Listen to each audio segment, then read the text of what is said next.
women in charge, and no time flat later, crown jewels gone.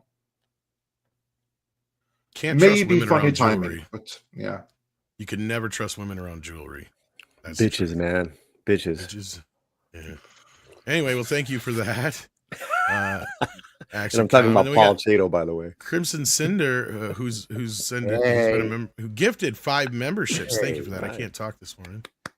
And then we've got X Morbius, who says, "Faces, wow, good morning, guys." Yes, that's good morning. Part of the package now. You got to look at our ugly mugs. Patrick Robinson's in the house. Yeah, that's right. But not our packages. I watched The Hand That Rocks the Cradle remake. Oh, that's done already? Oh, it's out. Bad, and I had to go and watch the original. Oh man. Well, the original's not even that great.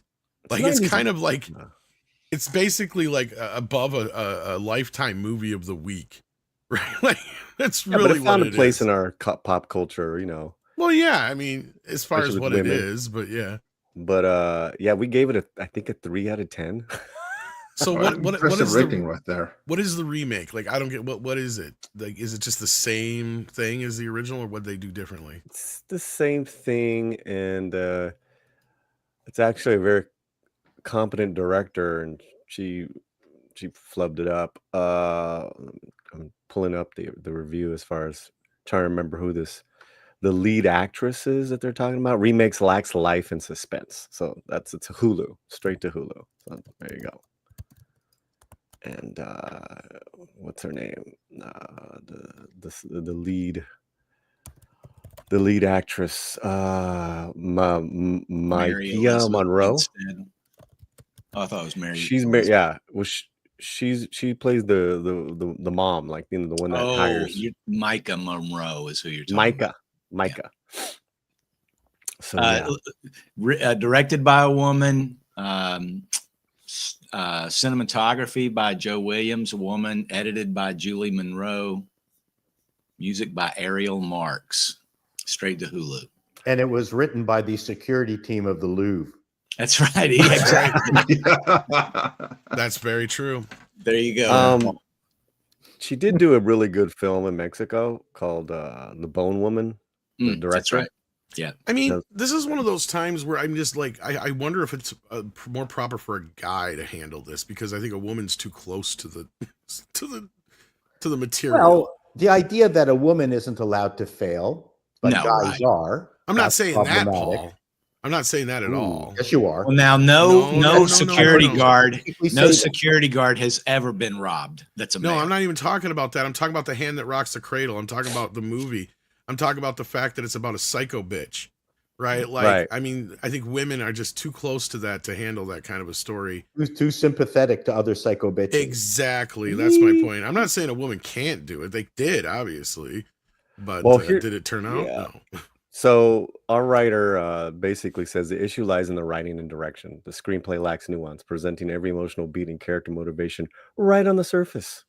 So there you go. Well, right. And that was my point, is it doesn't help that the original film is literally a step above a Lifetime movie, right? It's a script that somebody at Lifetime goes, this is too good for us. Let's make it into a motion picture. Right? Well, the funny thing is that actually is something that you could do better. But it sounds like that they haven't. That you have a concept where you actually can go a much more deeper. You can do a real proper character study here. So you have the potential, and sadly they blew it. So didn't they redo Single White Female as well? Twice. They are talking about it. Oh, for crying out loud! I know there's something coming up again with I believe with Jenna Ortega and a black actress. And then they also have the female cliffhanger that's done. Oh, they can't find a distributor for, awesome. I guess. Maybe all these films can be like double drive-in theaters. Women's remake marathon. It's all the movies you remember, but this time with women in the role. With the headliner Ghostbusters. That's your new call, right? That's the. Do you think that a woman could remake Fatal Attraction? No. Point? Yeah, I don't think so. Well, okay, listen, I'm sure that there are women there who remember, right? Fatal Attraction is basically about a woman who has borderline personality disorder with a bunch of comorbidities. So basically, it's the Amber Heard disorder. Kind of, ton yeah. of women have this. I can tell you exactly what kind of woman who could do that right. A woman who grew up with a borderline mother, who knows exactly what that is. Then it's not a matter like, because you're just assuming that some kind of sisterhood. That isn't necessarily the case. A woman who has grown up with a mother like that is going to be someone who knows the ins and outs, who will have witnessed that kind of manipulation her entire life, all the crazy making that comes with it, will have been walking on eggshells, and will be every single bit as qualified to make such a movie as a man who married such a woman, like type Johnny Depp. Those are the people who are fully capable of realizing exactly what kind of madness we're dealing with here. The daughter of such a mother, plus the man who has been with such a woman. Those are the ones who know exactly what they're dealing with. Well, much more so than any random dude who just reads a script and think, "Oh, they just be crazy." Like, I was reminded that they did qualified. do a Fatal Attraction remake series with a woman, and it only lasted a season. But you were about to say, Paul? I was just going to say, in somewhat a similar vein, you will never see another movie like Falling Down either. Not like there's really. a certain crazy, manliness to those, maleness to those movies. Well, and the thing with movies like Falling Down or Death Wish or certain things like that, 9 times out of 10, the moral of those movies is you can't take it that far, right? Like, that's the whole point. Sure. That you shouldn't do that. It ends that way. It usually ends that way. That's my point. Yeah. But some of these other ones, like, the Fatal Attraction and stuff like that, that's part of the problem with the whole feminist movement is they don't agree with some of these things. Like, The Hand That Rocks the Cradle is a little bit more forward. But like Fatal Attraction, they would find a way to make the guy the bad guy, right? Because in the original, the whole thing is that Michael Douglas kind of leads her on, right? And then she takes it as to the own extreme. I haven't seen the new series to see if it's any different, but yeah, I imagine it's quite a different twist on it. Yeah. But yes, Crimson Cinder also sends in money to say hello to Paulie and Chris as well, although Paulie just stepped away. Oh, there he is. So we saw it. Good. Thank you, Crimson Cinder, for the $2. Then Hyperguyver says, "Where in the world is Carmen Sandiego?" Yeah, there was a female criminal. That's an awesome title right there. Yeah. And then Crimson Cinder, the sponsor of today's episode, sends in $10. Says, "Tom, an encouragement to your thoughts this past Monday's show. 44-minute stamp about USA making new creative content. K-pop Demon Hunter is an American project and did something South Korea couldn't do: anime and music." Well, I don't know. Basically beating them at their own game then. I was going to say, isn't the Korean pop music scene pretty big, though? But go ahead, Andre. Sorry. Yeah, no, basically, if that's the case, that's basically being smart and beating them at their own game.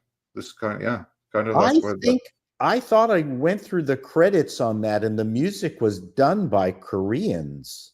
Well, it probably is, but if you have like some Americans deciding, okay, this is what we need for authenticity and pulling the strings, then it's a matter of like who's the one pulling the strings here? Who's the ultimate? The people, it's a joint venture, and it's Canadians, Sony, and the Koreans. Yeah. And then these girls, the singers, are, I think, for the first time performing it live on one of the late night shows coming up. Nice. Well, and that's the thing I heard about the sequel is that Sony wants to go theatrical distribution, and that's where Netflix is humming and hawing about it or something like that. But we may talk a little bit more about Netflix in a bit here. But Zero Hero sent in $2. Didn't say anything, just sent in $2 for a tip. Thank you so much.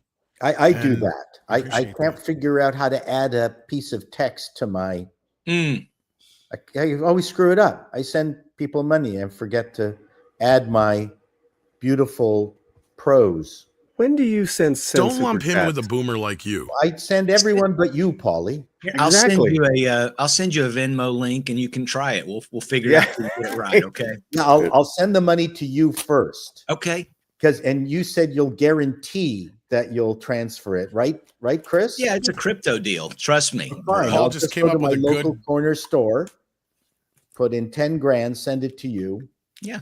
There's Now something double going it. on here. Like why? Paul I'm just not came like, up with a good business. You pay other people to super chat for you. Yes. I can't figure it out. Outsourcing, yeah, proper outsourcing. Outsourcing Amazing. super chatting. Now maybe Zero had zero to say. You know, it was You just see, being he on sent brand. it again. He just did it Done it again. again. Another It's $2. zero. Another $2, just slapping Well, he it doubled down. down. Zero Thank you. hero. Now I don't know Zero whether is that's not on my no zero. phone or my computer, but it's like it's, See, now I think phone's a little more difficult. now I think those last $2 should go to me because I'm the one that kept this conversation going. That If you if say you so. guys don't super chat the brown guy. But then Richard the Dungeon Crawler has been a member for 18 months. Thank you for that. We appreciate that, Hey, Richard. Richard. He got out of his Brown dungeon. guy. And then Yep. Libra Wolf has been here for 29 months. Thank you. Damn. But let's talk about some money because there's a lot of merger talk going on. There's some backlash going on between AI and mergers and the Writers Guild and some other business. So Andre, where we drop? Where do we start this? Where should we start with all this? Well, there's a lot to choose from here, but let's begin with mergers. Let's begin with the Warner being acquired and Paramount, as of right now, being the most likely bidder. Now, we have heard that there are others in the ring. We have heard that someone else have placed some bids, but we don't know who. Like, that information hasn't really gone out there. The one that we do know of is Camp Ellison. And one says Paramount, but really it's the Ellisons, it's Skydance. Those are the ones here, since Ellison Sr. is one of the officially richest men in the world. If he hasn't overtaken Elon Musk yet, he is about to soon, which would make him the officially richest man in the world. Now, of course, in reality, there's plenty others who could buy both of them 10 times over, but officially, it's the two of them. And Ellison, well, he wants to buy his son another studio since Ellison Jr. wasn't happy with just Paramount. He wants to be a proper mogul. So Daddy has to open his paycheck a little bit more. But not everyone is too pleased with this. More specifically, the Writers Guild of America.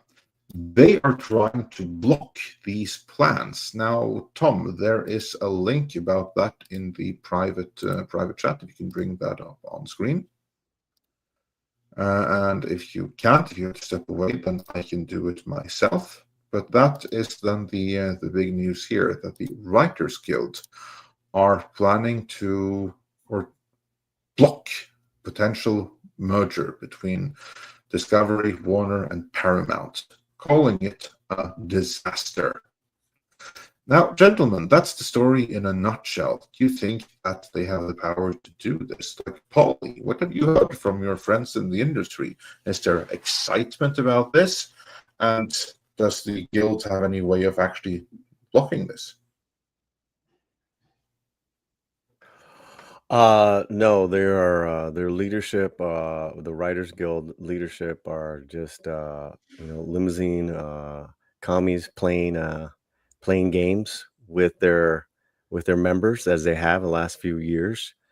They have nothing to lose, because they're super wealthy. They got their people in the writers' rooms, in powerful places, and they have no power in regards to this. This is just absolute.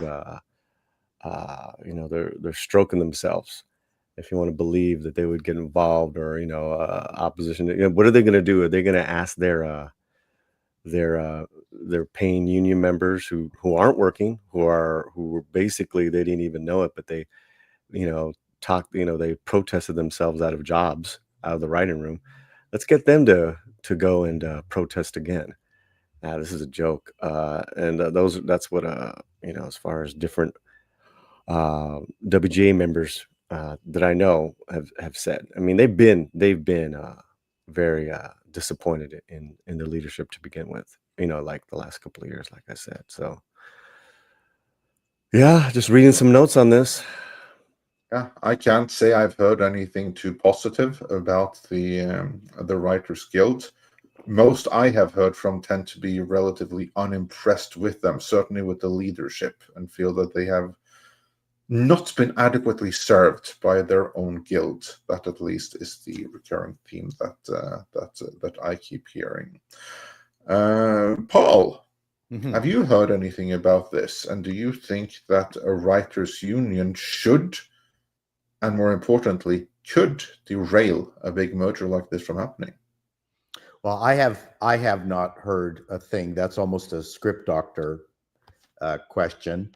Yeah, but he's not here. You're a Canadian, so surely you must know all the stuff that he does.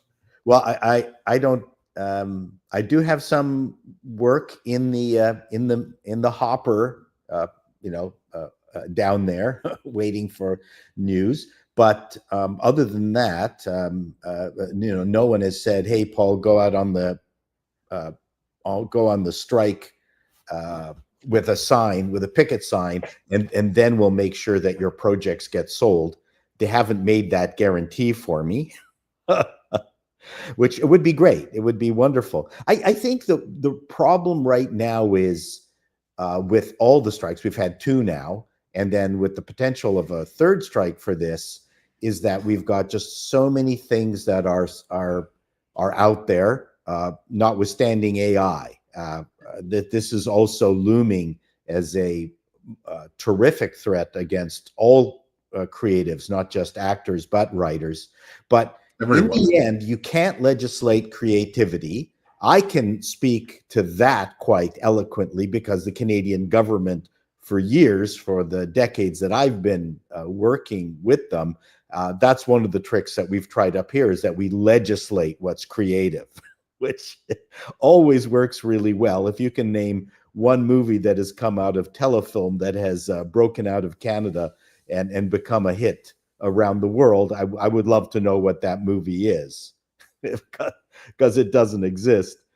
Yeah, so this is all actually getting, much closer to government-funded creativity. In the end, the only thing that's going to work is to exploit greed. And Hollywood will react to talent and people who have proven themselves, that they have the ability to make you money.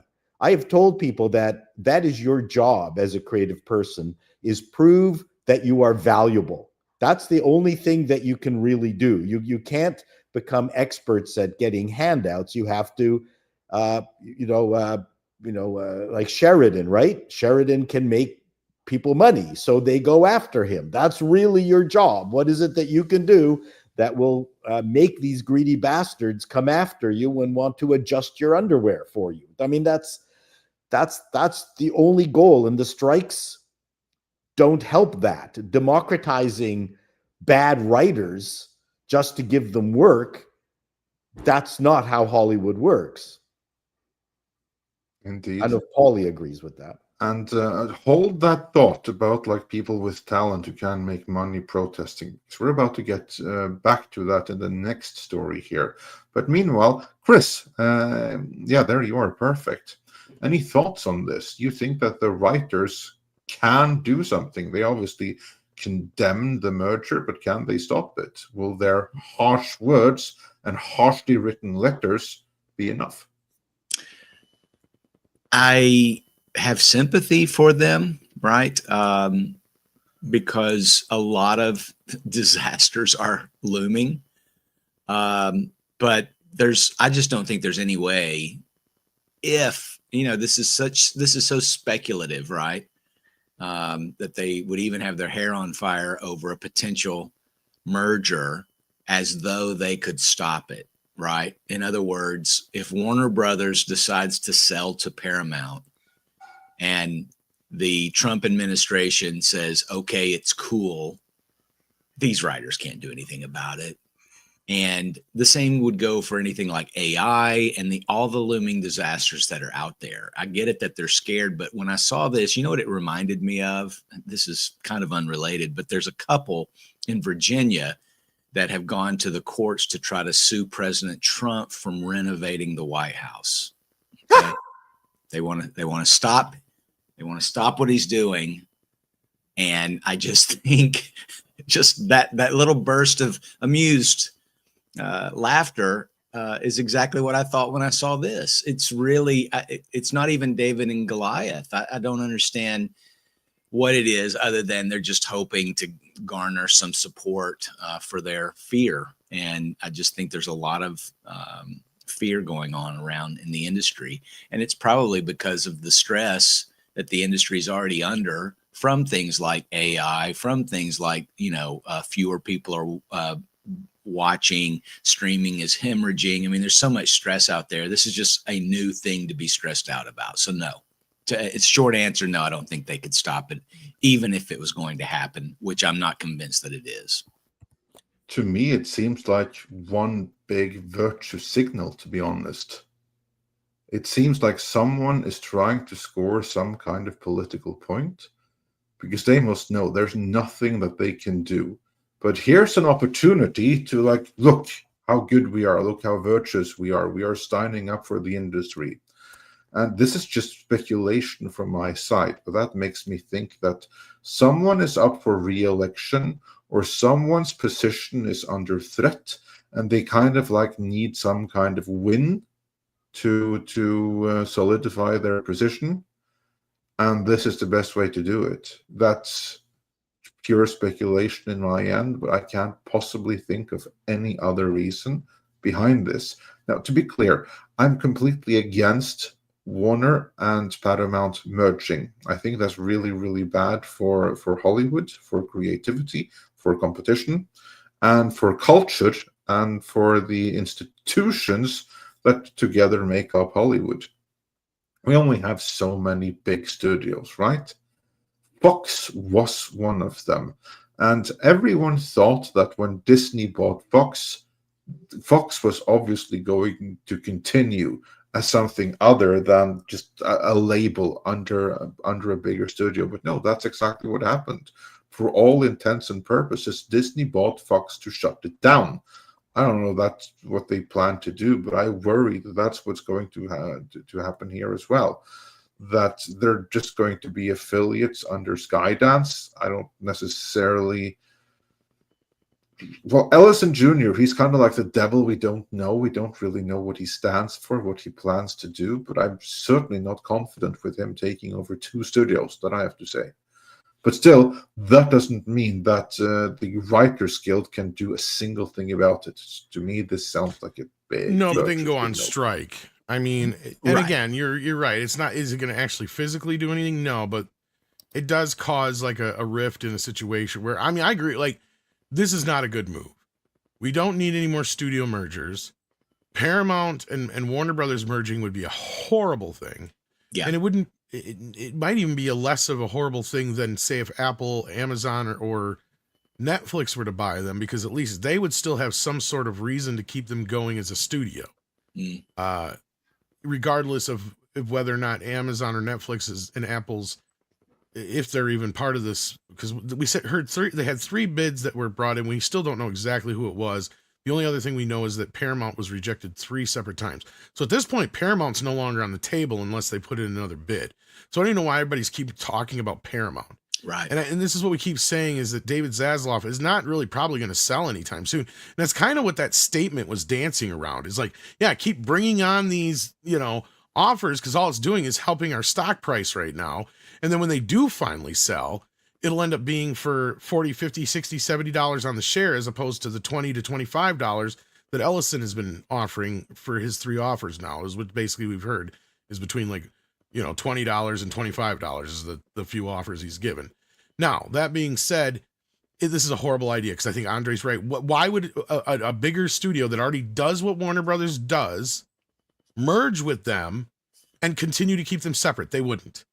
See, Disney, at least it made sense at the time. And this is where everybody's like, yeah, go for it, because you need another Touchstone or something bigger than that. That was a great idea. When you lost Miramax, you'd lost a piece of yourself. Regardless of how everybody feels about Harvey Weinstein, that's not the point. Miramax was a dimension where big deals over at Disney, and they made them a lot of money, and most people had no idea they were associated with Disney whatsoever. And that would have been the beauty of 20th Century Fox. Most people wouldn't even have known that Disney had anything to do with them, because they know that logo, they know the studio, and they just associate that with that, right? They wouldn't have even thought about Disney for half a second. And Disney had been smart, and Paul and all of us on the panel have said this. Had they just continued to let Fox run the way it was running, didn't change a fucking thing, and just maybe give them some more money, kind of like how Ted Turner did with, Robert Shea back in the day when he got involved with New Line. He didn't come in and take over. He just came in and said, here's some more money. Keep doing what you're doing. And that was because it benefited Ted on the other end because he had shit to show on TNT and TBS. So this is how these studios used to do these things. But if Paramount and Warner Brothers merge, it's just going to be Paramount. There's not going to be any Warner Brothers anymore. I think, and I'm writing a piece on this that I hope will be out today before I go camping, is that I don't think we're looking at the bigger picture. I think we're missing some crystal balling as to just where this industry is going and whether this is just a piece of a bigger puzzle. And the example that I use in my bit is that at one point, New York City was the epicenter of entertainment. From the 1800s on, when Tin Pan Alley was cranking out the music, and you had Gershwin, and you had all these different people, Broadway, all the entertainment radio programs were all being produced from New York. All the talent was there. And then when Hollywood popped up, and it had nicer weather, it had cheaper land, and movies became a thing. It didn't matter how big an industry, how powerful the industry was in New York, the influence that New York had, you could not stop the drain of the industry and its move to Hollywood and to LA. Now not sensing, we all know it's here, but we don't know what the end is. And we should be spending more time thinking of what's the parallel now. What is it that we're going to be heading to? That will give us more information to understand what's happening with Warner's and everything else in Hollywood. Where is the next LA?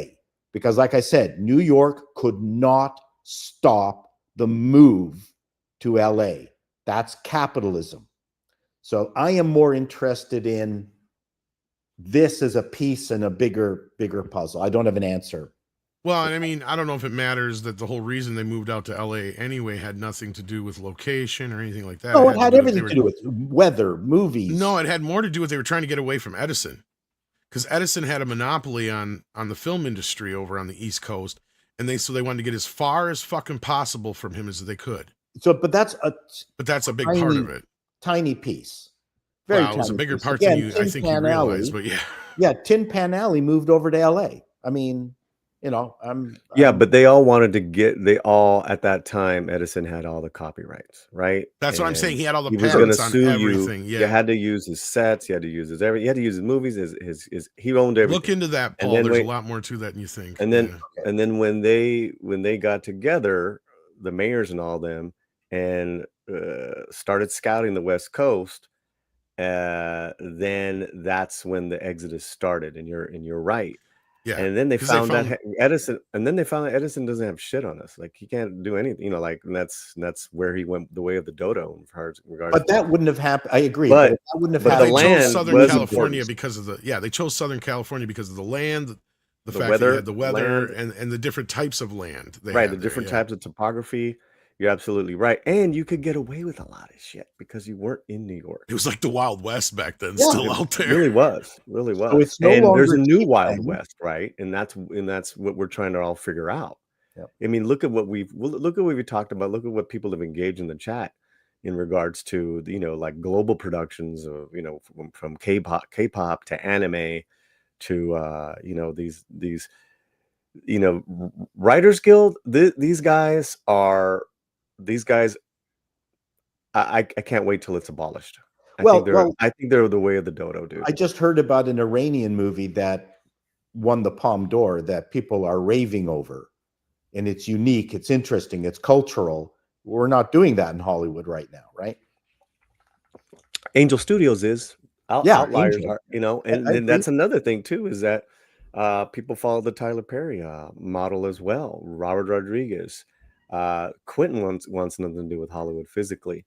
So you're seeing now too these movies, whether they're faith-based, Angel Studios, like I just said, they're attracting A-listers now, A-list actors. And you would never like, what? He's in an Angel Studios movie? Oh my God. So, yeah, there's some interesting times. And then we're going to talk about Netflix coming up too, guys. I have some thoughts on that as well.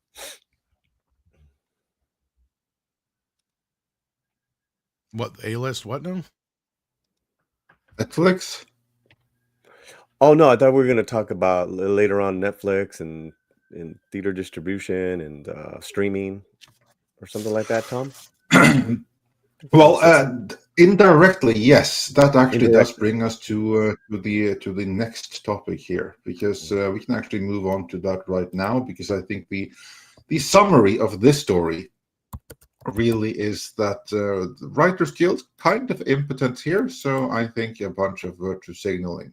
But there is more backlash and more protest going on, because we have another story here that's coming to us from that Park Place, where Elizabeth Olsen joins Hollywood push to protect theatrical releases, as actors are now refusing streaming-only projects. Now, this is something that I haven't heard too much about. This is relatively new to me. But, Polly, you're connected to actors. Are actors suddenly concerned with going to streaming only? To me, that sounds like the only people who are concerned with that would be the top of A-listers. Which most other actors, I would imagine, would be happy to have a job and will take a streaming gig as long as it pays, rather than insisting, no, it has to be on the big screen. Not everything went on the big screen. You're muted, Polly. Not having read the article and just based off of kind of just firsthand experience here with friends and family that are actors and in the business, fuck no. You don't say no to a job. Pardon my language, whether it's one line or guest star, co-star, and it's going straight to Hulu, straight to streaming. I think the everyday actor, if they are concerned about anything, is AI, is being phased out of potential work. The only people that could say something like this are the 5% that have made it to where they have the luxury of saying no to project. Well, good for you guys, but don't kill a project, because you're killing a lot of people. You're killing a lot of work. Oh God, I had another thought. I'm losing it. Sorry about that. Well, while you are losing that thought, I'll just keep us up to date with what the article is saying. Because this is picking up on something that she said to In Style magazine. The piece proper reads, Elizabeth Olsen has come out against direct-to-streaming studio films. We probably won't be seeing Elizabeth Olsen in any Netflix exclusive movies, as the actress recently told In Style magazine that if a movie isn't getting a theatrical release, she'll pass on it.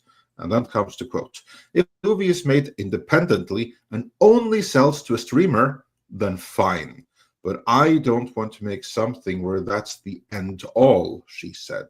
So basically, there are a number of high-profile actors, and she is one of them, that demands to be on the big screen, unless it's an indie movie that they make to get awards points and maybe some awards, that doesn't have distribution set in advance. Fine, maybe then it's an exception. But beyond that, no to Netflix, no to Amazon, unless it's a theatrical release. If the end all is streaming, then you can't have Elizabeth Olsen.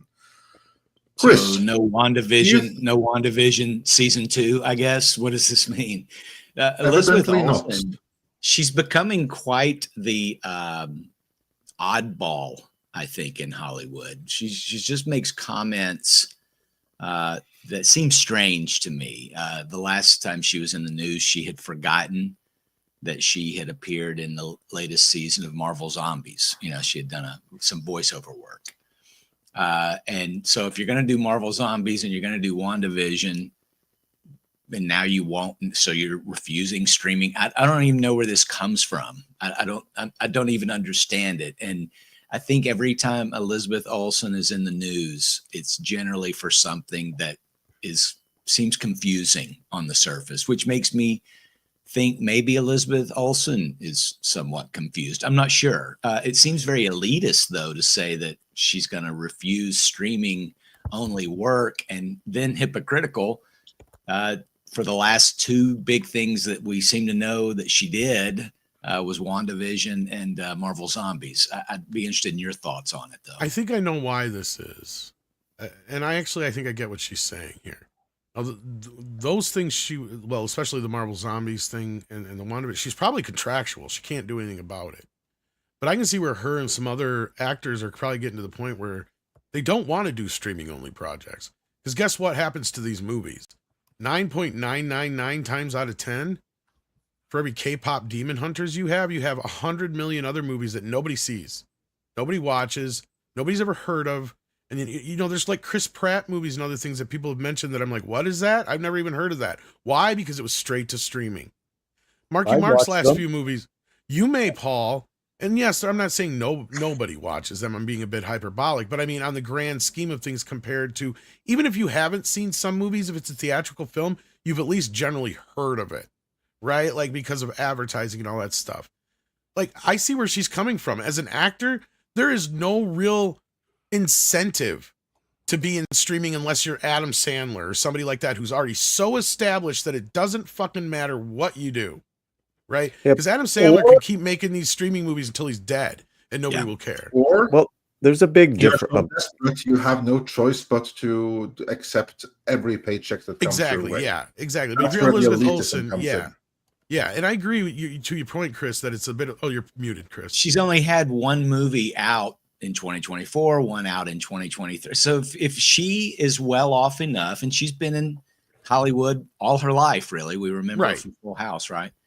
So if she's well off enough financially, and she gets to pick and choose, other than, like you mentioned, the contractually obligated Marvel stuff, okay, fine. But it does still, no matter what, it comes off as elitist because I agree with you, Chris. Netflix and Amazon or whoever, I'm sure that their pay scales are, above board, right? It's not as though they're gonna, they may try to negotiate a lower price, but if you need the money, which I've often thought about actors, right? I mean, it's like you got to get paid because you have just dedicated all your spare time for the next several months to this project. So you got to make money. You got to put food on the table, but maybe she's well off enough. It doesn't matter to her. Well, I'm sure she is. And I mean, I don't know if she was ever on Full House. Her sisters were, but again, like, I see where she's coming from. Thank you. I see where she's coming from, though. But their family was always been well off. As far as I know, she's pretty well off to begin with. But that being said, like, I do see where she's coming from. And if I was somebody at a caliber like her, like an actor, I'd be like, no, I'm done with the streaming crap because it's not giving me any exposure, right? I'm not getting any of the major openings anymore. I'm not getting any major studio pictures in theaters. I'm not getting the big premieres. I'm not getting all the stuff I used to get. And yes, these people are very egotistical. Yes, these people are all about wanting to get the spotlight shown on them. But in this case, I do get what she's saying.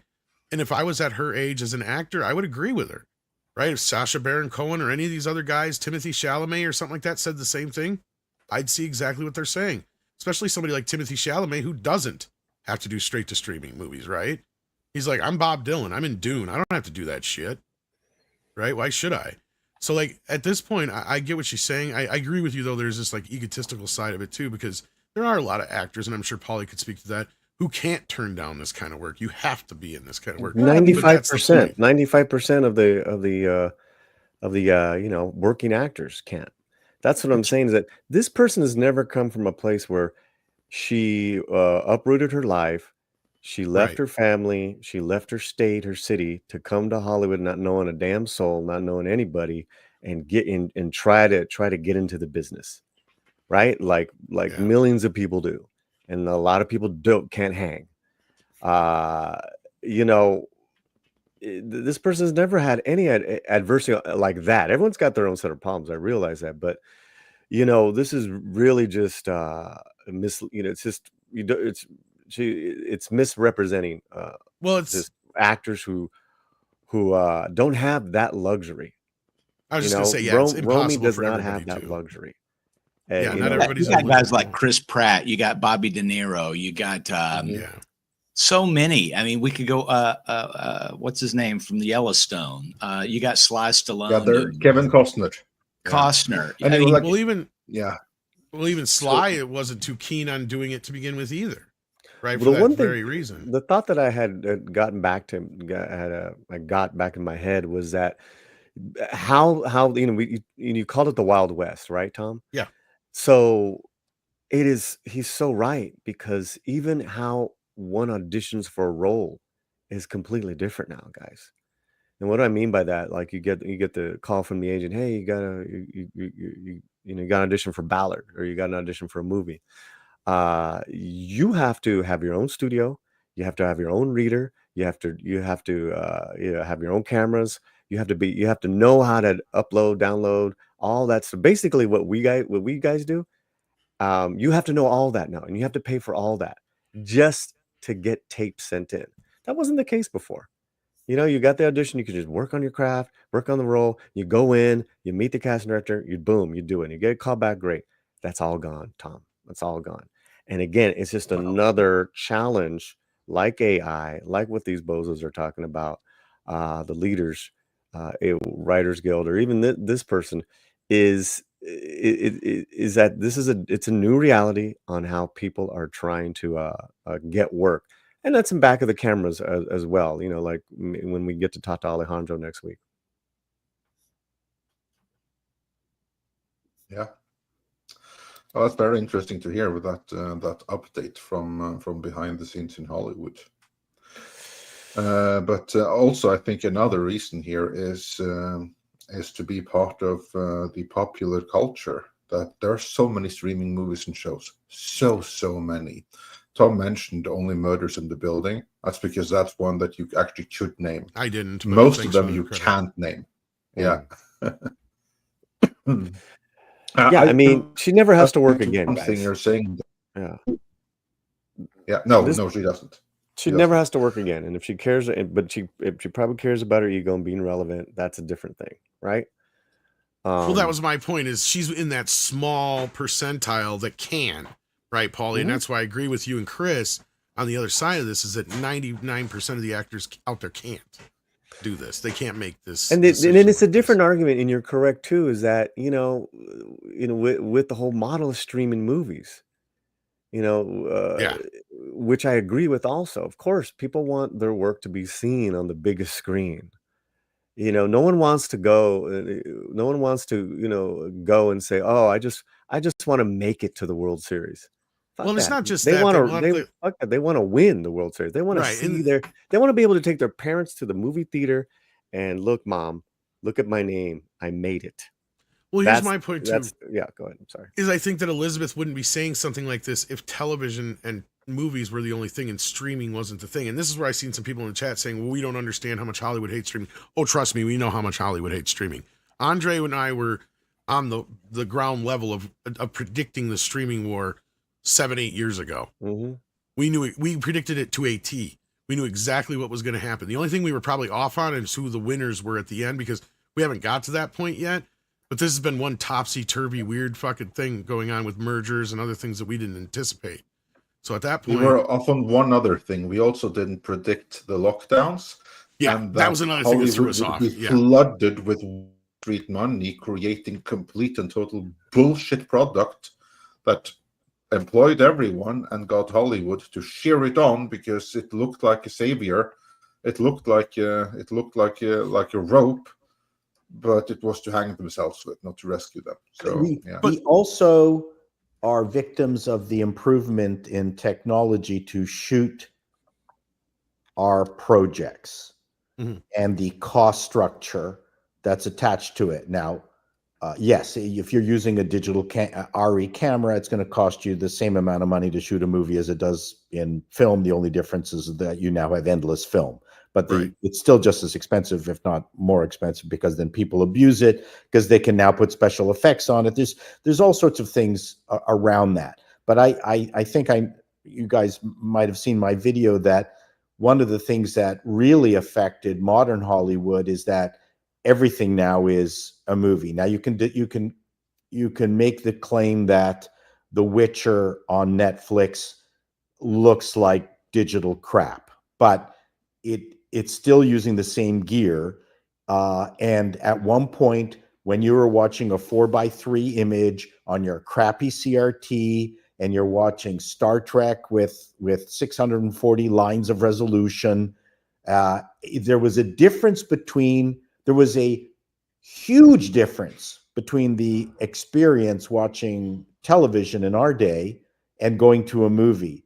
It was clearly demarcated. Now with home theater, and yes, you can say that a 50-inch TV is no comparison to whatever the size of the screen is in a theater, but the sound is better. We're not stepping on people's spilled pop. There's not popcorn, rotten popcorn. There's a lot of variations in there. You're not wrong. And so we've narrowed that gap where the movie really does have to be special for us to get out of our asses, out of our home theater, to go to the theater. And then on top of that, they've now increased the price of the movies to ridiculous levels where a family spends $100 and $150 just to go see a movie. So there's a lot of these things that have conspired that's actually going in the wrong direction, and nobody in Hollywood has sat down with all the decision makers and said, hey, look,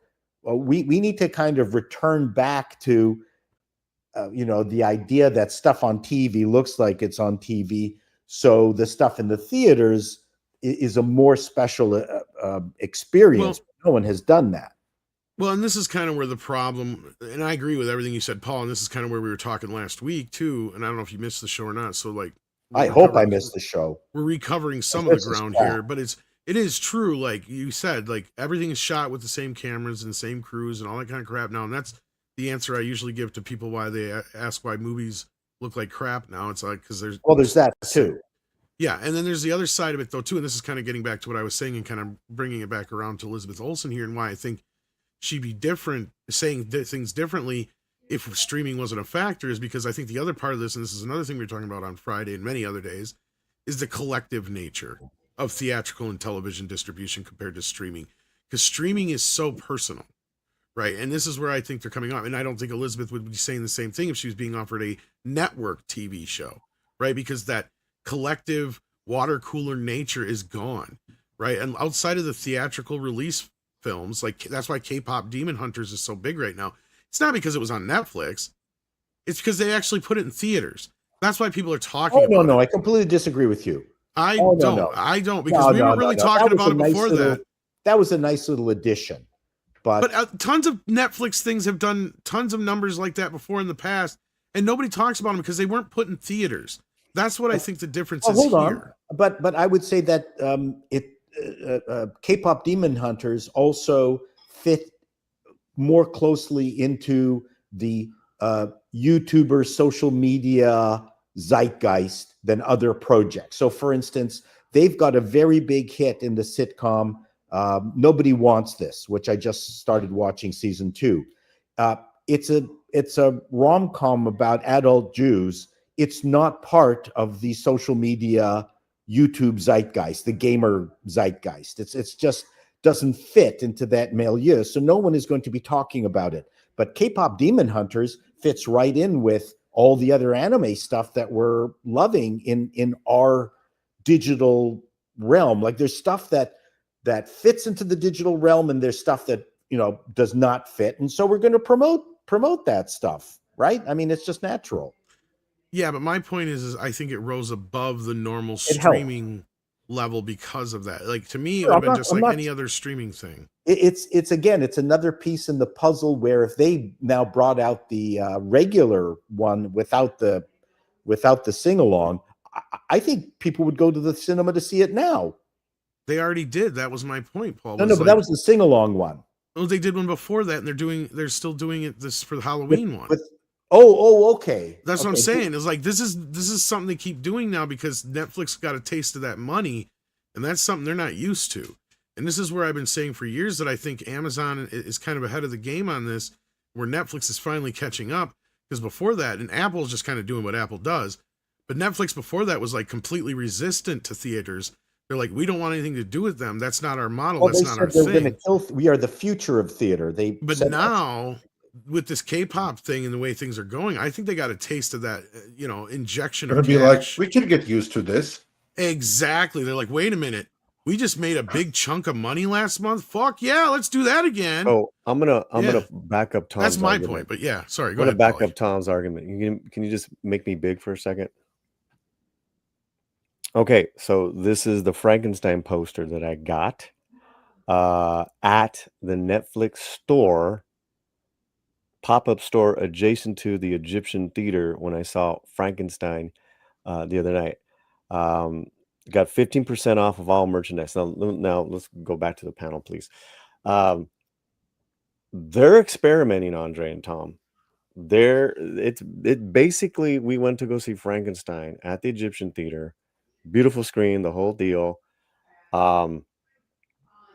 It was Netflix's trailers of all Netflix stuff. There you go. It was Netflix's movie. It was Netflix's website in regards to the showtimes at the Egyptian, and showtimes called Frankenstein, gdt.com. And because and then of course they had the installations, the posters and all the big ends and all that stuff, Netflix. And then I told you they had that merchandise store. It wasn't just Frankenstein, it was all K-pop, One Piece, Cobra Kai. I almost bought a Cobra Kai t-shirt. And then they said, oh, you can go and it's 15% off right now because you have your movie ticket. I mean, I got the Frankenstein poster, and I got Romy the Frankenstein tote bag. She loved the movie. That Andre, I was shocked because you got to remember, they didn't even release the numbers of K-pop Demon Hunters in the theater. How many millions they made? Like they wanted to ignore that people want to see this in the theaters, and they can't now. And they're experimenting with, maybe we'll keep doing this, or maybe buy some theaters. Yeah, they listened to me. They did. Yeah. Paul was right. I'm not getting any credit. They haven't sent me a check. But... Well, you don't send me any money either. So. You keep talking about money today, Paul. Guarantees, money. I mean, what's going on? You okay? I'm sending you your SNAP coupons. Oh, thank you, Paulie. Isn't that what you live on? You keep putting down the brown man. Guy. It's this constant. However, I got to see Guillermo del Toro's Frankenstein in the theater. So up your nose with the rubber hose. Yeah. How was it, by the way? I loved it. Oh, it was incredible. He changed some lore, but it's Guillermo doing his take on it. And he has good monsters, right? Great monsters. Everyone was fantastic in the film. And did your companions enjoy it? She loved it. Okay. Yeah. Romy was very emotional. We were surprised how emotional Jacob Elordi's monster was going to be.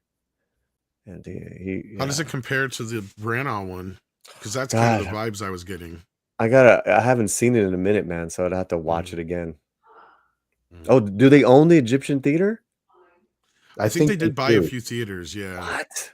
I thought that was American. No, and that's what I've been saying is Netflix is starting to make some moves now. Amazon already kind of had, but Netflix is starting to, and I think Apple might be starting to change their mind with this whole F1 thing. Now, I'm not saying that Apple's going to get in themselves into theatrical distribution, but I did say, and I do agree that this might be a future for them, as to where they can get movies in theaters and then they bring them onto streaming. They just own the streaming rights to them.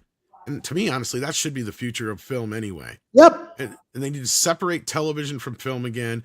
And that's what Zaslav's initial plan, and probably will happen anyway when it comes to Warner Brothers, if we want to kind of segue into that a little bit more, because like at the end of the day, we already talked about it, but that's my understanding, is he's going to separate the divisions to where it kind of makes it a little bit more to where everything isn't so homogenized. Is that the word I'm looking for, Paul? Would you say? Because that's kind of where everything is right now. And part of the problem is that, again, the streamers have forgotten about a very important part of the entertainment business, and that's the sizzle part. Dumping the stuff onto your channel completely avoids one of the things that Hollywood did really well, and that was the Klieg Light opening for movies, when that was a very important part of the entire experience. And I mean, we've been doing it still. I mean, we do have red carpet openings for movies and some people don't care. I mean, depending on the movie, right? It's kind of diminished, the red carpet intro, but I think it's something that people still enjoy. And I think the streamers, maybe with the stuff that you're talking about, and I completely agree, that maybe they're going, you know what? I like, the limo treatment. I like being, jerked off by people in nice outfits. I mean, when I went to Hollywood with the Frantics, we were limoed everywhere when we were doing our Showtime stuff. And you were jerked off a lot? A lot, by all the right people. Howie Mandel. It was great. And I heard he gives good head. He does. And as long as he wears gloves, because he's really a germaphobe. But OCD and all that stuff. Yeah. But we had fruit baskets where, all our hotel rooms and everything. Fruit. I mean, I think there is this allure that can be bought, and the streamers. So you're saying they just want free cocaine? Yeah. Yeah, and I think that's part of the fun of the business, is the fun part of the business. And you can't, it's not a question of you can't avoid it. They have been avoiding it. But maybe they're thinking, you know what? We need a Klieg Light opening for the next K-pop Demon Hunter. Do it up. They're doing it for Stranger Things season 5 or whatever. But they are. Yeah. So, I mean, again, I think there's something to this. I think that, because the other thing that I was talking about, the money part. Because the money, and I know people were, I don't know if they were just trolling me or making fun, but like, they're like, oh yeah, like Netflix has never had a taste of money before. They are the biggest kid on the block as far as studio wise. But the thing with their overhead and the way their turnover is with the money, like, as far as I understand, they're always like, they never have actually money on hand. It's always like, it's constantly going into productions and paying back for the licenses on everything they have. So I think that they're starting to get the idea of, okay, we put these movies in theaters, and then all of a sudden they get this big fat check from the, the distribution side of things. And they're like, whoa, what do we do with this? Because it's just extra money they never had before, in a way, if that makes sense. That's what I was getting to. And that I'm just point, I think they got a taste of that. Because I've had a taste of the Hollywood full court press. And I agree with that aspect too. Yeah. That it is really alluring. And I think that's where Zaslav changed his mind. Because I think he got a taste that's of a good point. I think he got in there thinking, oh, I'm just going to go in, flip this house. And then, because that was the big complaint everybody was saying, is that he's in there playing movie mogul. It's like, he's not playing shit, motherfuckers. He is a movie mogul. It's like, he got a taste of that, and he's like, now I like it. Like, it's like, yeah. And right now, Netflix, you can't really get in unless you have a Netflix agent, Netflix lawyer. I mean, it's a really walled garden. Now, yes, there's a bajillion people trying to crawl over that wall, just like World War Z, right? I mean, well, it used to be a free-for-all, right? Like, they even did a South Park episode where they call in and be like, your Netflix show is greenlit. Your Netflix show is greenlit. Your Netflix show is greenlit. Yeah. So, but now it's not so much as what Hollywood, again, it would be nice to be able to try to get back to a system where you have more agents and more people involved in trying to get over that walled garden. Right. But like I said, the allure of having people pay attention to you is addicting. I've seen it the other way. Like I said, when I went to the Ace Awards and no one cared about Michael Palin because no one knew who the fuck he was and didn't watch his show. That I can't believe, but okay. No, I'm just telling you, he was completely. I get what you're saying. Yeah, he was of no value to anybody else in that room. Yeah, and so Richard ignored him. Richard the Dungeon Crawler's been here for 18 months, and then Zero Hero, I guess, is trying to send a message, and we got the message, sir or ma'am.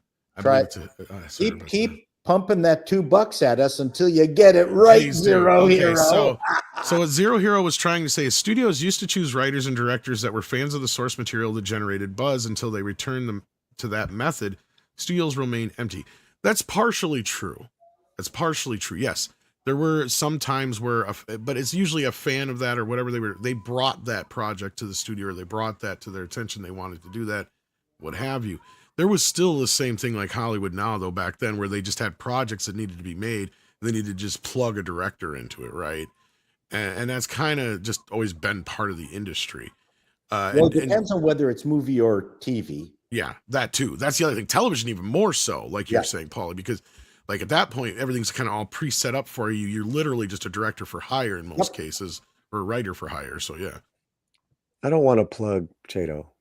You do too. Trust me.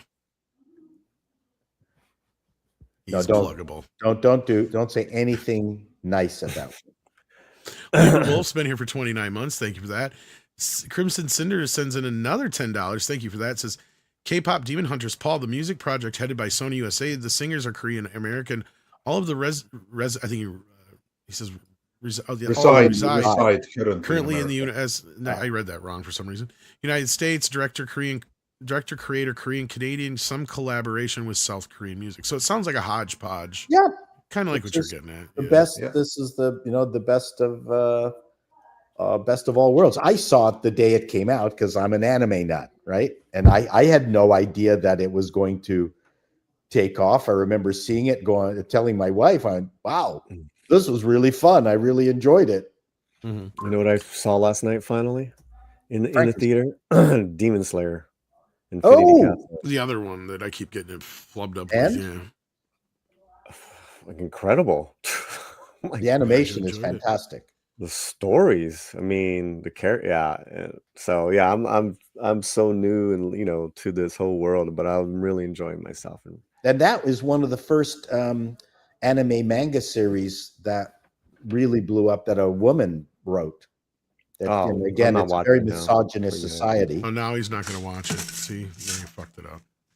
Yeah, that's why there's so much crying in it. Put a chick in it, make her gay. Dark King says Putin will get Warner Brothers in a special monetary operation. Probably, maybe. No, I doubt it. Don't let the left hear that because they'll freak out some more. Akmano, I think I'm saying that right. Or A Camino, Semino. I always screw this one up. I'm trying to remember how it's supposed to be. Hollywood studios have any chance to union bust now? I think it's more a matter of unions don't have any chance to Hollywood bust. Maybe you're right. I think that's what you're saying. So I'm not saying that he's saying that. I'm just that's like a response. I would never underestimate any of the guilds going on strike. Paulie will probably back me up on this one because as we've seen in more recent times, one of these guilds going on strike can cripple the whole industry, and that's a problem. So never, I wouldn't bet against that. If the writers were decide to go, I mean, now would they actually do anything or would it stop anything? Not necessarily, but that does say that would make a big, huge stink, and it would make Hollywood pay attention. Because remember, even the stink that everybody made when Warner Brothers themselves with Kalar went day and date with streaming and how they reacted to that.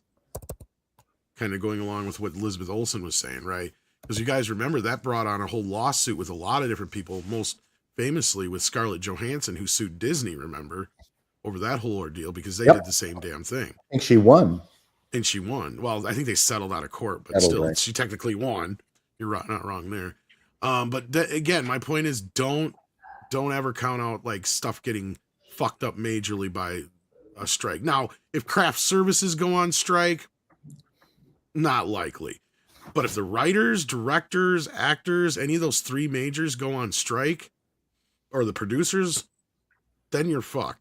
Not that I don't think the producers ever would, but I don't know. Craft services is pretty important. It is important, but I mean, that's probably like one of the only guilds that could strike where everybody's like, well, fuck, we're just not going to eat this week. I guess we're getting ham sandwiches for dinner, I guess. I was working on a long-term project where actually most of the crew almost went on strike over craft services because the food was too fancy.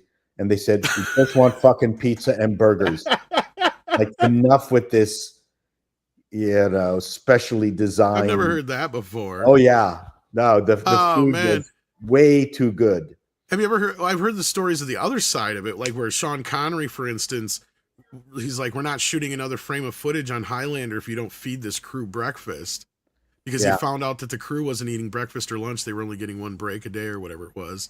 Well, that's the opposite. But yeah, that's the opposite. But yeah, we got so sick of it. We got so sick of the. We don't want any more caviar. What the fuck is this shit? That's right. Brie and caviar, yeah. Yeah, and then Crimson Cinder says, any interest on the panel for Catherine Bigelow's new film, House of Dynamite? I've never even heard of it till now. Starring the Rebecca Ferguson. Yeah. The Rebecca Ferguson, mind you. Released today on Netflix, limited in select theaters. Now, here's my point. Didn't hear about it, and I probably never would, because it's a streaming movie. In most streaming movies, I accidentally stumble upon. That's the thing. Unless somebody's talking about it so much, which is a rare thing, or a Happy Gilmore 2. Right, something. No, this is a big release. But you're going to hear about it though. Did you see the rest here?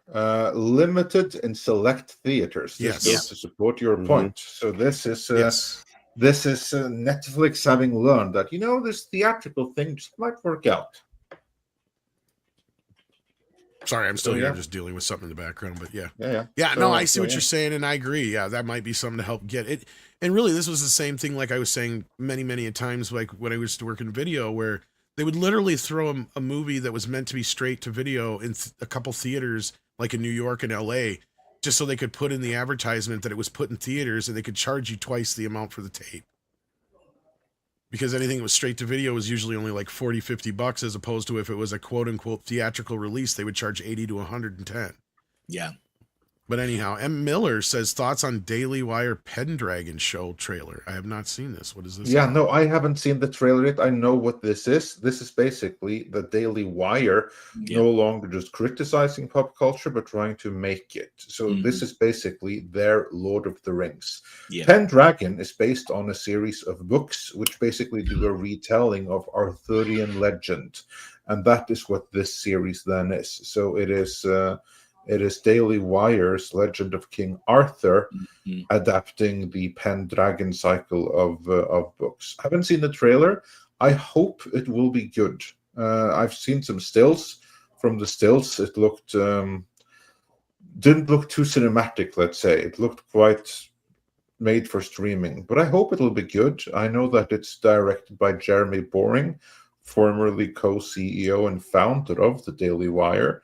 So I hope that he was really able to elevate this, but I'm a little bit worried that they did something a little bit too ambitious, and it's going to look cheap for it. That is my one worry with this. But I'm very supportive of the idea of the project. I just think that you need budget. You need some experienced people to take on Arthurian legend and make it look good and look right. I don't trust Jeremy Boring to be able to direct that. I trust him to oversee it. Yep. I don't trust him to hold the camera. Yep. Yeah, I think they need to take baby steps. They're trying to go really big, really fast. I think they tried to do that Snow White movie back when all the Rachel Zegler controversy was going on, and it was like a Hallmark movie, maybe. So I don't know. I mean, I do like you. I support what they're doing. We've got a story on it over at Bleeding Fool if anybody's interested in some details about it. And we are about to lose some panelists here because you have to go back to Bleeding Fool, and Chato has to leave as well. But before you guys go, I want to hear your thoughts on this, especially yours, Paul. Miller asked for 14 South African rounds. What was the last network show to have an impact? Whoa, that's an interesting question. I mean, I've been watching an awful lot of Paramount stuff. Ironically, Blacklist stuff, things that I didn't catch when they were being aired, and I'm pretty impressed with that. I want to dive back into Person of Interest. But that's an old show. We've suddenly gotten hooked on Madam Secretary, which I never realized was such a good show, and we're really enjoying that. But that is also an old show. I think what network is still. I think the question is what network is still relevant. The only one we're really talking about is CBS. I would say The Office. I think The Office was probably the last network show to have a real impact. Big Bang Theory. Big Bang Sheldon. Theory, along with Modern Family. Young Sheldon, I would say. Young Sheldon probably was, but that was basically a spin-off / last vestige. Yeah, but so was Frasier, had a massive impact. Isn't that It's true, and it did have a bit of a different audience. You're not wrong. Isn't Abbott Elementary like pretty big? That Abbott might be one of the Elementary last is ones in you could its probably first throw in season. there. But You should finish Person of Interest. It's good all the way to the end.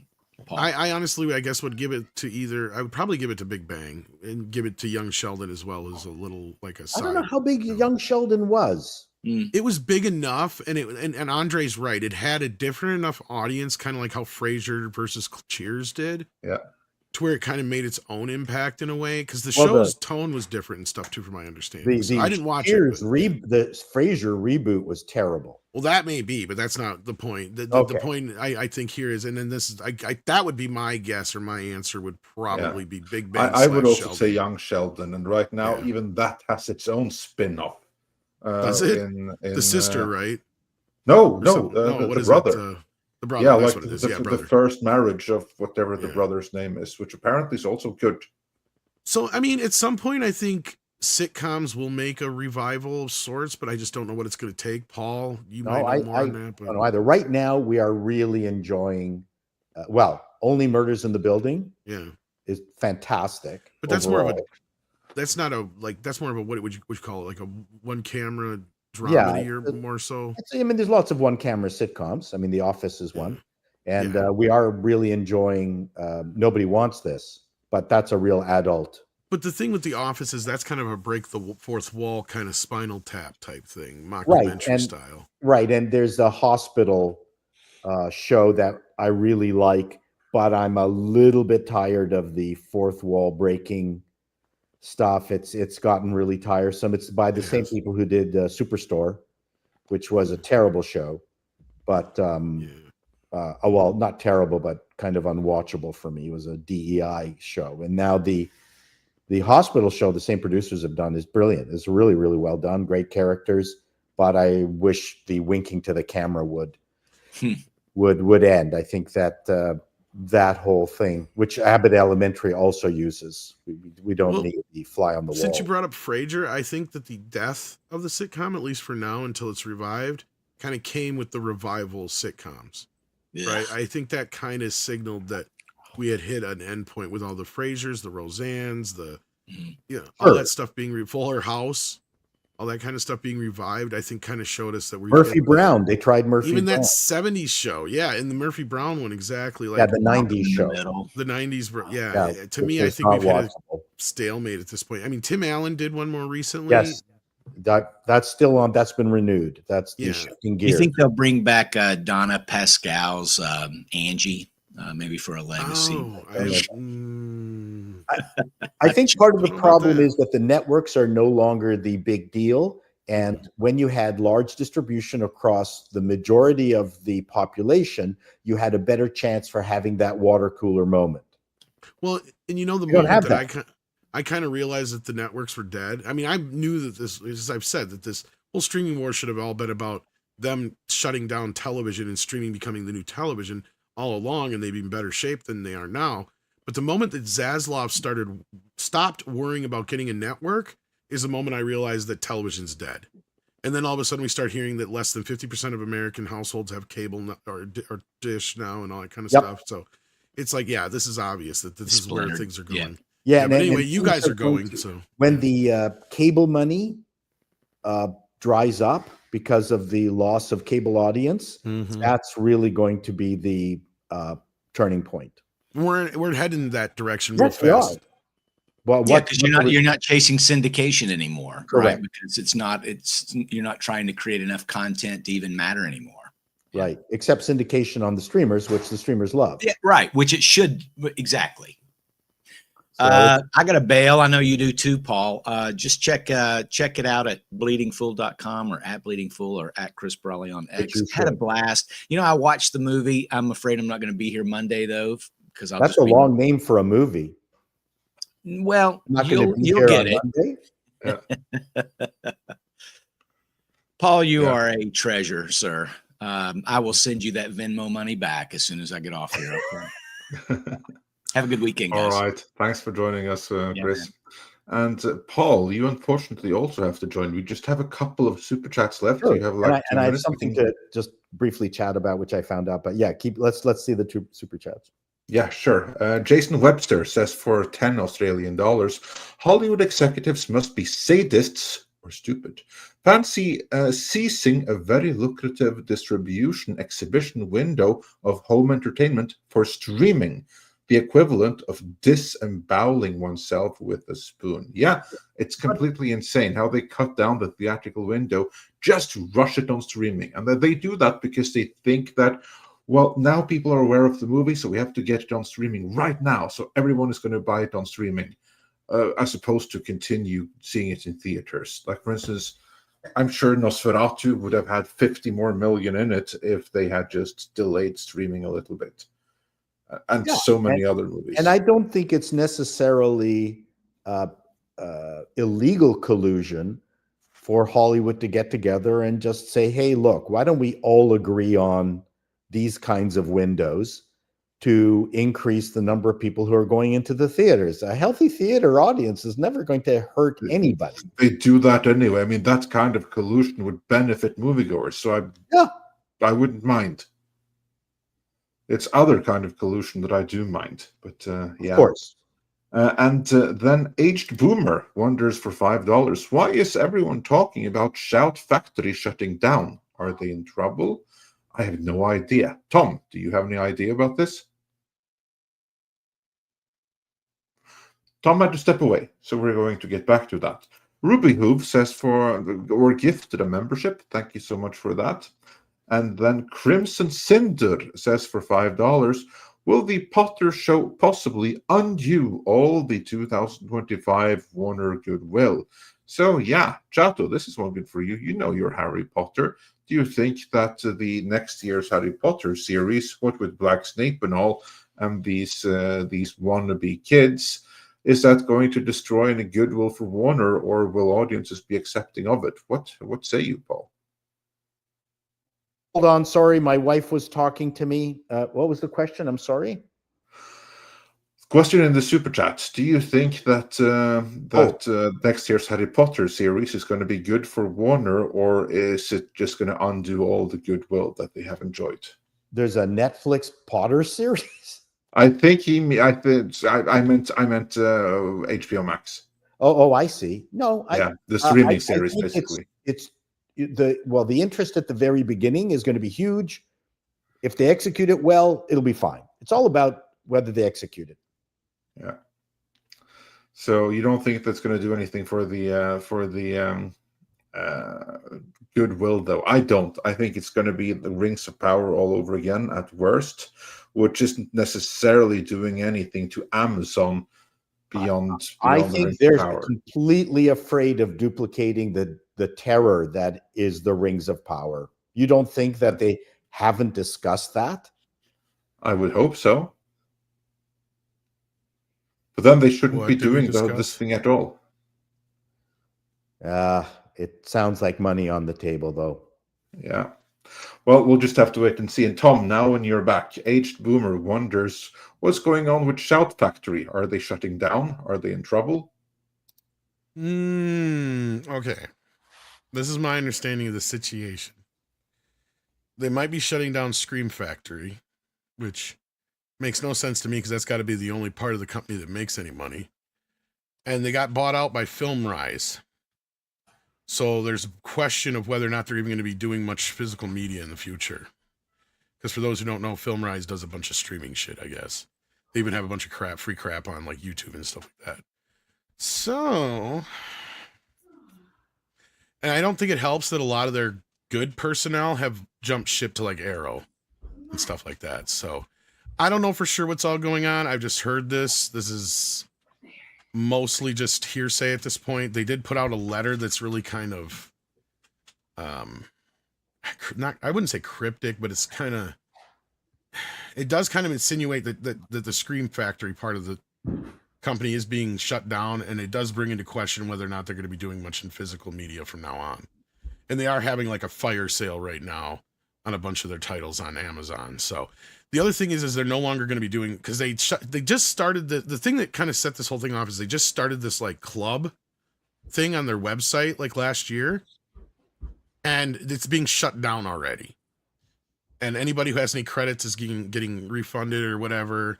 And then I guess the second part of this is you're no longer going to be able to order stuff from their site directly, which to me makes no sense, because most of these boutique companies, that's like their bread and butter right now. And that's how people have been getting a hold of these things, because you can't find shit in retail anymore. But the rumor is that the only time they'll be sending all their stuff straight to retail now. So it'll probably be very commercial crap. Don't expect the more boutique stuff. The other side of the rumor I've heard is they're mostly going to be leaning into the anime / type Korean stuff. So yeah, I don't know. We'll see what happens here. That's the gist of what I've got from it, though. I haven't really looked into it too much yet. Check out Fanzine. I know he did a video on it. Greg, my buddy, he talked a little bit about it, so he may have some more insights on it in the near future. There you go. That's what's going on. Right. So basically, I won. Yeah. So I need to go, but I just wanted to point out that I went through the cast of not the Hand That Rocks the Cradle. Sorry, wrong thing. But the thing with Rebecca Ferguson, A House of Dynamite, and it's got Idris Elba as the president. And Rebecca Ferguson looks total girl boss here. And we've got Moses Ingram, and we've got Greta Lee, and we've got our favorite Anthony Ramos from was it the female Iron Man show? Oh, so I'm watching that just because of those three. Well, he was in Twisters and In the Heights. Yeah. But and, before you run, Dama Shep says for $5, Paul forgot Full Metal Alchemist, Inuyasha, and all of the other Rumiko Tagashi's hits.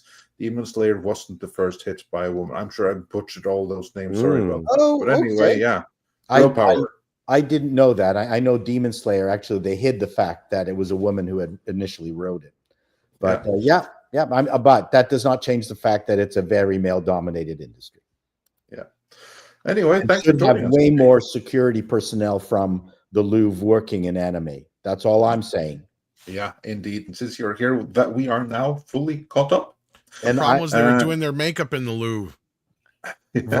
Louvre. Oh, yeah. So hi, everyone. Better run. Love you all. I thought they just robbed a bathroom.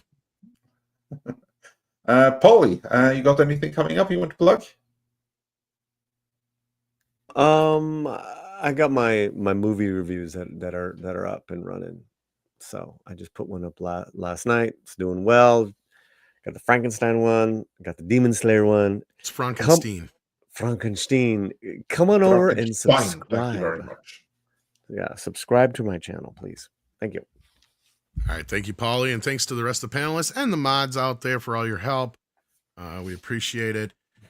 Take care of yourselves and each other, and as Andre says, it is time to bring out the koalas. Oh, almost. Check Green Machine. Says Green Machine. Sorry. Oh yeah, sorry about that. I forgot to check the mods too. That's probably why. As noted, Kalekioki says, does Warner Brothers actually have to sell? Can they just put themselves on the market if they don't like any of the offers and just put themselves off? Or do they actually have to sell to put it on the market? No.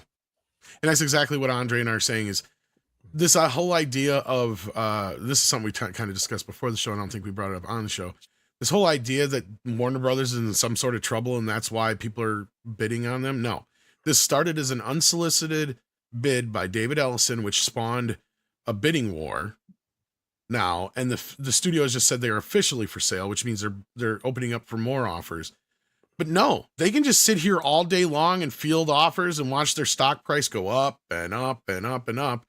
And I mean, yeah, eventually if they don't decide to do something that might affect the stock, and some of the shareholders might get pissy, but unless it's not worth it, there's nothing that says they have to sell anything. Yeah. The only way they have to sell, hostile takeover. That's the only way. Yeah. The only way is if the Ellisons or someone else are able to convince a majority of the shareholders to offload their stock to them.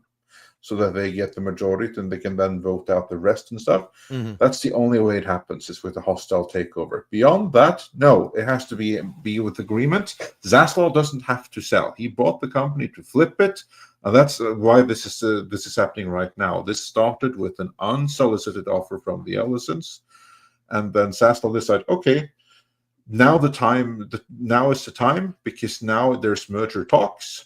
And now our share price is booming because of it. We're going to put ourselves on the market. And then he promptly laughed Paramount and the Ellisons out of the house 3 times over. It's like, oh, you're going to have to do much, much more than that. Yeah, and that's the what price only goes further and further up the more bids come in, because that's what happened. So the price just keeps elevating. There's no disaster. They don't have to sell.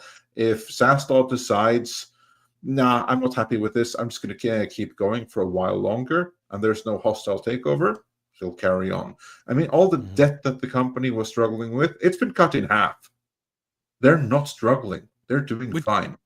Which is why their stock is doing so well, and which another reason why it should be doing better is because of that downgrade and other stuff. And this is where Script said it the other day, and I was going to bring it up anyhow if he hadn't, was that their stock should be way higher than it is anyway.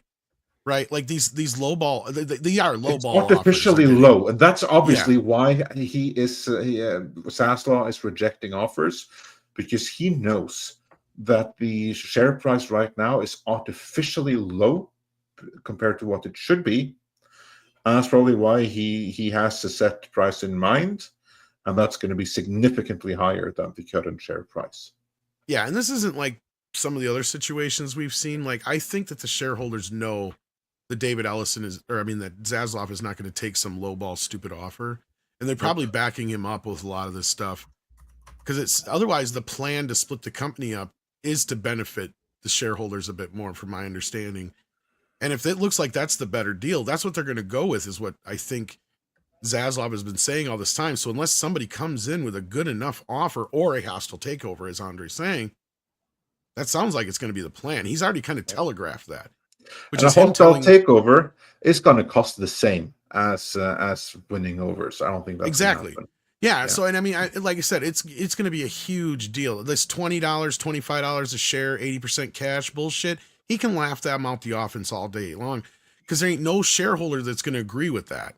Right? They're not going to say, take that offer, you're never going to get a better offer. As far as I know, Zaslav either is or is under directly controls the biggest shareholders anyway. And even AT&T, they have like 10% or something. They're beholden to him, because he's done amazing for them. Let's put this in a little bit of broader perspective for people who need to understand where this goes. Fox sold for $71 billion to Disney? Something like that, yeah. Somewhere around that region. Okay. Fox doesn't have a music part. They don't have half the other shit that Warner Brothers deals with. So, and Ellison wants it all. He doesn't just want one part of it. He wants and that's where the split hasn't happened yet. It's not going to happen unless they don't sell. Because if they sell, it's going to be the whole kit and caboodle. That's what the point looks like here. Like, Warner Brothers would be worth what, 3, 4, 5 times that, with all the stuff that's involved in that? Maybe not that much, but we're talking $200 billion I'm not deal, put probably. A number on it, I wouldn't put a a bigger, but somewhere in that region, I would say, because a $70 billion deal for Fox, that means that's going to set the offer up, or the situation, make it look like, well, that studio sold for that, so that means this studio is going to at least sell for twice that, if not more. Is my point, I guess. You could probably safely say that much. Yeah. Or close to that, anyway. Because that's the thing, is Warner Brothers is a much, much, much bigger animal than Fox is, by far. I'm not going to put a number on it. And and that's why I said maybe double. So, like, that's the closest number I put on it. Like, and I'll just say maybe. A big maybe on that. But we got one more super chat, and then we'll get out of here. Soul Nightmare says, I think it's clear Ellison wants the toys, and even more clear that Daddy didn't give him a blank check. It's funny, because I said this earlier before the show started. I said to Andre, he just wants to be the biggest kid on the block. That's all he wants. He wants to own all the toys. Yeah, but at the same time, Daddy wants him to be able to earn, so he's not getting a blank check. He has to prove his merit a little bit. But yeah. Well, and that's where I think this Warner Brothers thing is a bit too soon for him. He hasn't even had a chance to run a studio yet, let alone take on one of the bigger apples right now, because Paramount. I agree. used We to be haven't big- seen what it's going to do with Paramount. Yeah. He don't even know if he can handle it. He might get a year into this and go, shit, this ain't for me. Yeah. Right? Like he might say, It's this is not literally what I the wanted to devil do. we don't know when people are getting too excited for it. Paulie just went off screen, but I was about to ask Paul if he had any thoughts on this before we round before out. we run. No, you guys covered it. Yeah. All right. Perfect. Yeah. Well, with that, we thanks for the remaining super chats and the reminder to check the green room. Much appreciated. Andy Simpson points out Fox never had the assets the size for Warner's IPs and catalog. Indeed, they did not. Warner's has studios. Warner has a catalog that dwarfs Fox by far with television and movies. I mean, yes, Fox has been around for a long time, and they did have a large catalog. Yeah. But yeah. Well, just look at what's still relevant at Disney, which now owns Fox. It's Alien and Predator. That's it. Alien, Predator, X-Men, Fantastic Four. That's it. They've tried with a few other properties, like that War of the Roses remake was theirs. It flopped because that was a Fox property. They can try with Die Hard. It's going to flop. They can try another Speed. It's going to flop. No, those are the brands that are there. But yeah, because let's be real, Fox didn't really have a ton of IP outside of the shit that they licensed. And that's another thing that Ellison's got to keep in mind with Warner Brothers too, I brought up, is that a lot of the IP that Warner Brothers does buy is going to get muddied into, public domain territory here in the next few years between like the Looney Tunes and Superman and Batman and stuff like that. It's going to get messy with that stuff. So is it really worth getting involved with that right now unless you're just already Warner Brothers? So it'll be interesting to see how this turns out. It will, indeed. And right now, it's going to be interesting to see how the koalas will handle in the rain. All of the rain. Koalas in the rain, koalas in the rain. No fucks given, koala